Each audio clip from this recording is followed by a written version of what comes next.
Hello students, आज हम पढ़ने वाले हैं सारे इलेक्ट्रॉन डॉट स्ट्रक्चर जो कि हमारे बोर्ड एग्जाम के लिए बहुत इंपॉर्टेंट है।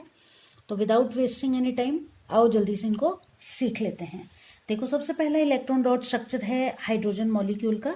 हाइड्रोजन जिसकी वैलेंसी जिसका एटॉमिक नंबर 1 होता है, तो आप जानते हो इसके पास आउटर मोस्ट ऑर्बिटल में एक ही इलेक्ट्रॉन है।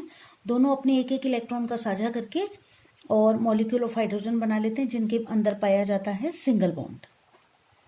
ठीक है, एक एक इलेक्ट्रॉन का साझा होने से जो बॉन्ड बनता है उसको सिंगल बॉन्ड कहते हैं। अगली बारी आती है ऑक्सीजन की। एटॉमिक नंबर इसका 8 है। इनर मोस्ट ऑर्बिटल में 2 इलेक्ट्रॉन्स, बाहर वाले में 6 इलेक्ट्रॉन्स, यानी कि यहाँ पर बॉन्ड बनाने के लिए आउटर मोस्ट ऑर्बिटल में इसके पास कितने इलेक्ट्रॉन्स अवेलेबल हैं? 6 इलेक्ट्रॉन्स। 6 और 6 ही इलेक्ट्रॉन इसके। अब इसको भी अपना ऑक्टेन कंप्लीट करने के लिए 2 इलेक्ट्रॉन्स चाहिए और इसको भी चाहिए, तो ये आपस में 2 इलेक्ट्रॉन्स का साझा कर लेते हैं। इसके पास 6 ऑलरेडी थे, 2 यहाँ से लिए, और इसके पास भी 6 थे, 2 यहाँ से लिए, और दोनों ने 2-2 इलेक्ट्रॉन्स की शेयरिंग करके यहाँ पर बना लिया डबल बॉन्ड, यानी कि ऑक्सीजन मॉलिक्यूल के अंदर पाया जाता है डबल बॉन्ड।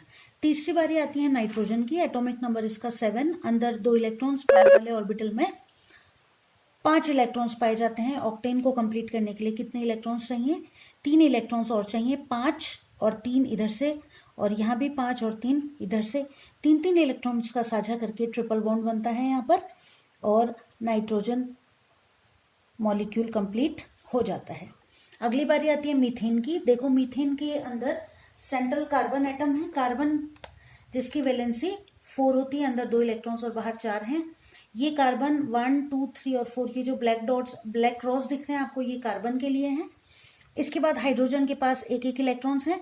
हाइड्रोजन और कार्बन के बीच में हाइड्रोजन एक एक सिंगल बॉन्ड बना लेता है, और इसी तरह कार्बन भी यहाँ पर इन चारों हाइड्रोजन के साथ मिलकर एक एक सिंगल बॉन्ड बनाकर CH4 के मॉलिक्यूल को कंप्लीट करता है। अगली बारी आती है इथेन की, C2H6। तो देखो, यहाँ पर 2 कार्बन है, 4-4 इलेक्ट्रॉन्स हैं इनके, और ये हाइड्रोजन के साथ जुड़े हुए हैं। ये आपस में सिंगल बॉन्ड बनाते हैं, एक एक इलेक्ट्रॉन्स का साझा करते हैं, और ये बन जाता है C2 और H6। इसी तरह इथीन C2H4 होता है। ये कार्बन और कार्बन 4-4 इलेक्ट्रॉन्स दोनों के यहाँ हैं, हाइड्रोजन के साथ जुड़ गए, 2-2 इलेक्ट्रॉन्स का साझा करते हैं, और ये C डबल बॉन्ड C बना लेते हैं। आगे बात करते हैं एल्कोहल की। OH, जैसे कि C2H5OH। एल्डिहाइड, इसके लिए आप एल लिखेंगे, CHO पाया जाएगा, जैसे कि ये प्रोपेनॉल हो जाएगा। यहाँ पर कीटोन है, तो इसके लिए आप सफिक्स ऑन लगाएंगे, जैसे कि ये प्रोपेनॉन हो जाएगा। ये कार्बोक्सिलिक एसिड, तो ये प्रोपेनोइक एसिड हो जाएगा। इसको आप इस तरीके से डिनोट करेंगे।